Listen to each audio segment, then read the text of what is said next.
Hello दोस्तों, बात करते हैं टाटा पावर कंपनी की। तो आप देखिए 87 रुपीज़ का हमारा स्टॉक ट्रेड कर रहा है।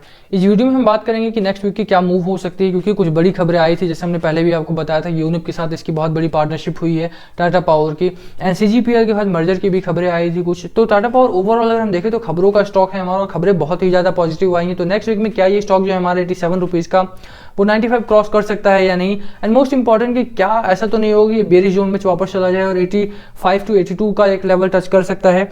तो और बात करेंगे कि अगर किसी ने बाइंग नहीं की है टाटा पावर में, क्योंकि बहुत अच्छा प्रोस्पेक्ट है, बहुत अच्छा फ्यूचर है टाटा पावर का, और मुझे लगता है कि इस लेवल पे आपको आगे वाले समय में नहीं मिलेगा स्टॉक। मैं अभी बता रहा हूँ आपको, ठीक है। टारगेट्स बहुत अच्छे हैं इसके। मैंने मोतीलाल ओसवाल का टारगेट दिखाया था आपको, मैंने आईसीआईसीआई सिक्योरिटीज़ का टारगेट दिखाया था आपको, वहाँ पर टारगेट्स बहुत अच्छे दिए गए हैं। तो क्या ये एक बाइंग पॉइंट हो सकता है या नहीं, इन्हीं सारी खबरों के बारे में बात करेंगे और डिटेल में चर्चा करेंगे। बट सबसे पहले अगर आप चैनल पर नए हो तो प्लीज़ चैनल को सब्सक्राइब कर लो and hit the bell icon so that you will get the notification on time. चलिए शुरू करते हैं। तो बात करें फ्राइडे की, तो फ्राइडे को देखिए लगभग 0.5% के आसपास का स्टॉक हमारा गिरा था। गिरने के कुछ इंटरनल रीजंस नहीं रहते, एक्सटर्नली हमारा जो मार्केट रहा है वो मार्केट में बिकवाली का माहौल बहुत ज़्यादा दिखाई दिया है। एफआईआई और डीआईआई का डेटा देखेंगे आप, तो वहाँ पे एफआईआई भी फिर से मतलब एक बार वहाँ पर नेट सेलर्स में आ चुके हैं। पहले बायर्स में थे वो, अब दिखाई देता है कि वहाँ पे वो नेट सेलर्स में आ चुके हैं। तो उसका एक असर देखने को मिलता है। अगर आपको डेटा दिखाऊं मैं, तब देखिए एफआईआई और नेट सेलर्स 37 करोड़ का माल उन्होंने नेट बेचा था 12 फरवरी 2021 को। तो वो, और डीआईआई तो हमेशा से ही आप देखिए 1 फरवरी से वो 1 फरवरी से लगातार वो माल डंप कर रहे हैं बाजार में। तो 597 करोड़, लगभग 600 करोड़ के आसपास का माल डीआईआई ने भी डंप किया था बाजार में। और यही एक रीजन रहा था कि जो ओवरऑल मार्केट रहा था हमारा वो पैनिक मोड में दिखाई दिया था, वहाँ पे बिकवाली का माहौल दिखाई दिया था। बट ओवरऑल अगर आप टाटा पावर का स्टॉक देखेंगे तो वहाँ पे ज़्यादा गिरावट नहीं बनी, और ये बहुत पॉजिटिव खबर है, ठीक है। गिरावट हुई है 0.5% के आसपास की, बट ओवरऑल अगर आप वीक देखेंगे तो वीक में ठीक ठाक एक ग्रोथ दिखाई दी है। ठीक ठाक से मेरा मतलब है कि जिस तरह से मार्केट रेंज बाउंड एक ट्रेडिंग करता हुआ दिखाई दिया, वैसे ही हमारा स्टॉक भी रेंज बाउंड ट्रेडिंग करता हुआ दिखाई दिया। 87 रुपीज़ से 91 रुपीज़ के आसपास बीच में ही वो ट्रेड कर रहा था हमारा पूरे वीक में। मार्केट को आप देखेंगे तो मार्केट भी हमारा उसी रेंज में ट्रेड करता हुआ दिखाई दिया है। निफ्टी को आप देख लीजिए तो निफ्टी 15,050 से लेकर 15,250 के बीच में ट्रेड करता हुआ दिखाई दिया है। सेंसेक्स को आप देखेंगे तो 51,200 से लेकर 51,700-750 के बीच में ट्रेड करता हुआ दिखाई दिया है। तो वो जो रेंज बाउंड ट्रेडिंग हो रही है उसका कारण यही है कि एफआईआई भी नेट सेलर्स हो चुके हैं, डीआईआई भी नेट सेलर्स हो चुके हैं। तो बाजार यहाँ से डाउनवर्ड जा सकता है अगर ये स्थिति अगले हफ्ते में प्रिवेल करती है तो।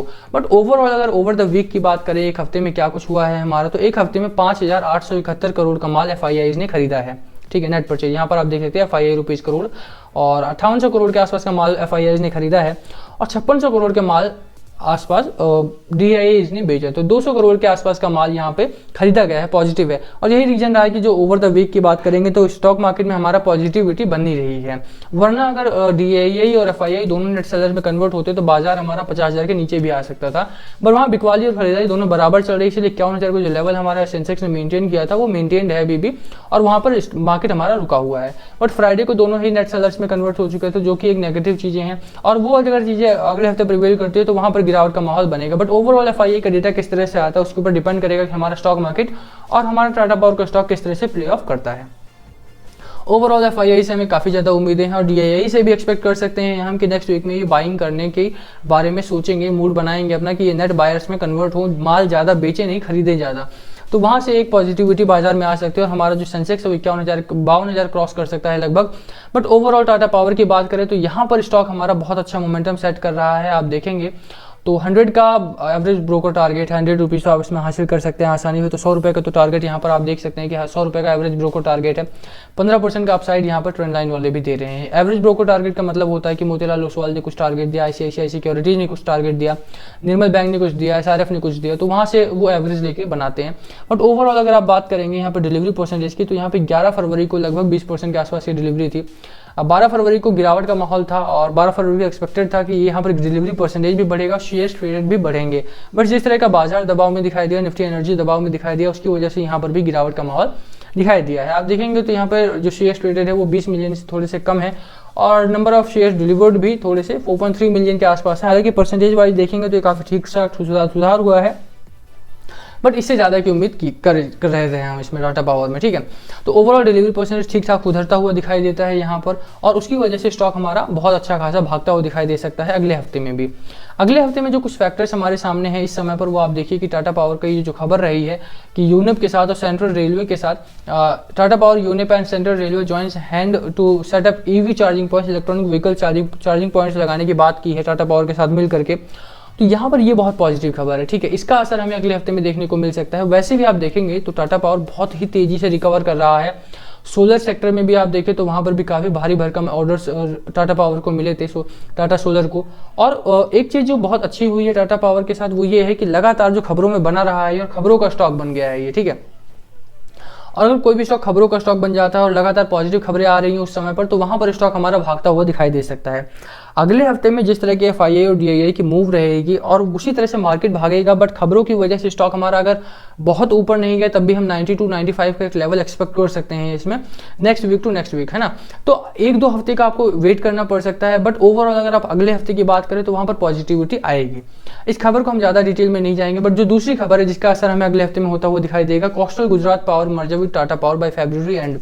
तो फरवरी के अंत तक 94 करोड़ का एक जो लॉस मेकिंग फर्म है हमारी coastal Gujarat power merger power करके, तो वहाँ पे CGPL का मर्जर हो सकता है टाटा पावर के साथ। ये बहुत ज़्यादा लॉस मेकिंग फर्म हो चुकी थी, 10 साल से लगातार लॉस हो रहा था इसमें, और उसी को खत्म करने के लिए टाटा पावर के साथ मर्ज किया जाएगा। तो टाटा पावर के पास नए एसेट्स आएंगे और वो लेवरेज करके अच्छा खासा प्रॉफिटेबिलिटी कमाएगी यहाँ टाटा पावर, और उसी का एक असर देखने को मिलेगा इसके स्टॉक प्राइस पर भी, किसका स्टॉक प्राइस आगे भागता हुआ दिखाई देगा। ओवरऑल इस समय पर एनर्जी सेक्टर की बात करें तो हमें एनर्जी सेक्टर में बहुत ज़्यादा एक रिन्यूएबल एनर्जी में बहुत ज़्यादा ग्रोथ चाहिए, एक्सपेक्ट कर रहे हैं हम, और वो ग्रोथ जो है वो टाटा पावर में आती हुई दिखाई देगी बिकॉज ऑफ दिस मर्जर, ठीक है। और ये मर्जर होगा, उसके बाद टाटा सोलर में भी काफ़ी अच्छी खासी ग्रोथ दिखाई दी थी हमें पिछले दिनों, तो उन सबका असर एक हमें दिखाई देगा बाजार में और स्टॉक हमारा आगे बढ़ता हुआ दिखाई दे सकता है। तो दोनों खबरें बहुत पॉजिटिव है, दोनों खबरों का जो असर है वो अगले हफ्ते में आप देख सकते हैं साफ, ठीक है, स्टॉक पर। अब बात करें चार्ट की, चार्ट क्या कुछ कहता है हमारा, तो आप देखिए कि इस समय पर एक्यूमुलेशन का जोन, जैसे हमने पहले भी कहा कि यहाँ पर एक्यूमुलेशन का जोन चल रहा है और लोग एक्यूमुलेट कर रहे हैं। स्टॉक मार्केट में एक्यूमुलेशन का जोन चलता है, जब भी कोई बड़ा स्टॉक, अच्छा स्टॉक आता है तो वहाँ पर आप देखेंगे कि एक्यूमुलेट किया जा रहा है स्टॉक को। यहाँ पर भी आप देखेंगे तो काफ़ी टाइम से इस जोन के अंदर बना हुआ है, यहाँ पर इसे ही एक्यूमुलेशन का जोन कहते हैं। आप लोग खरीद कर रख रहे हैं, इससे स्टॉक नीचे नहीं जा रहा बट इसके ऊपर भी नहीं जा रहा है। आप देखिए कि अगर हम मैगडी की बात करें तो यहाँ पर इस समय पर स्टॉक मार्केट में जो टेक्निकल्स हैं हमारे टाटा पावर के, वो थोड़े से डाउनवर्ड दिखाई दे रहे हैं। यहाँ पर अगर डाउनवर्ड आता है तो स्टॉक हमारा थोड़े दिनों के लिए करेक्शन का जोन वहाँ पर बनता हुआ दिखाई दे सकता है, बट ओवरऑल स्टॉक हमारा ठीक ठाक है। तो मुझे लगता है कि अगला भी हमारा पॉजिटिव रह सकता है यहाँ पे, ठीक है। तो आपको थोड़ा सा इंतजार करना पड़ सकता है टाटा पावर को लेकर, बट ओवरऑल जो स्टॉक है हमारा वो बेहतरीन है, जो खबरें हैं वो बेहतरीन है, और जो आने वाले प्रोजेक्ट्स इसके वो बहुत ज़्यादा अच्छे हैं। जैसे मर्जर की खबर हो गई या यूनिप के साथ पार्टनरशिप हो गई तो वो बहुत ज़्यादा पॉजिटिव है, तो उनका एक असर हमें आने वाले वीक में भी देखने को मिलेगा। RSI बहुत अच्छा है, टेक्निकल बहुत अच्छे, चार्ट हमें ठीक ठाक दिखाई देता है। आप पॉजिटिविटी एक्सपेक्ट कर सकते हैं नेक्स्ट वीक में भी, और 87 रुपीज़ का एक सपोर्ट जोन हमारा बनता है एंड 92 रुपीज़ का मेरा पहला लेवल रहेगा जहां पर मुझे लगता है कि स्टॉक हमारा हॉल्ट लेता हुआ दिखाई दे सकता है, ठीक है। तो 92 रुपीज़ के आसपास अगर हमारा स्टॉक जाता है तो 92 को क्रॉस करता है अगर, तो वहां से एक पॉजिटिविटी आएगी और हमारा स्टॉक आसानी से 95 को क्रॉस करेगा। ये लेवल्स मैंने आपको बता दिया, 92 रुपीज़ का आपको लेवल याद रखना है। वो क्रॉस होता है तो उसके बाद 95 रुपये का हमारा पहला टारगेट रहेगा। हालांकि 100 रुपये का अगर आप ओवरऑल 1 से 2 हफ्ते तक होल्ड करके चलते हैं तो 100 रुपये का आप इसमें आसानी से टारगेट लेके चल सकते हैं। आपको बाय करना है, सेल करना है या होल्ड करना है, इसके एडवाइस नहीं दूंगा, बट ये सोचलिए आपका कॉल होना चाहिए कि बाय करना है या सेल करना है। बट मैं बोलूँगा कि अगर आपने बाइंग नहीं कर रखी तो बाय कर रखा है तो होल्ड करके चलो, और बाइंग करनी है तो यहाँ पर एक बार ये 87.30 का जो सपोर्ट जोन है यहाँ से अगर बाउंस बैक लेता है तो बाय करने में ज़्यादा बेहतर रहेगा। अभी बाय करना थोड़ा सा कॉशियस होकर करें तो ज़्यादा बेहतर रहेगा, ठीक है। आपकी क्या राय है टाटा पावर को लेकर, बाय कर रहे हो, सेल कर रहे हो, होल्ड कर रहे हो, प्लीज़ कमेंट करके हमारे साथ शेयर करना। एंड अगर आप चैनल पर नए हो तो चैनल को सब्सक्राइब कर देना। ये वीडियो खत्म करते हैं। Thank you for watching. Comment करके बताना वीडियो कैसे लगी। Thank you again.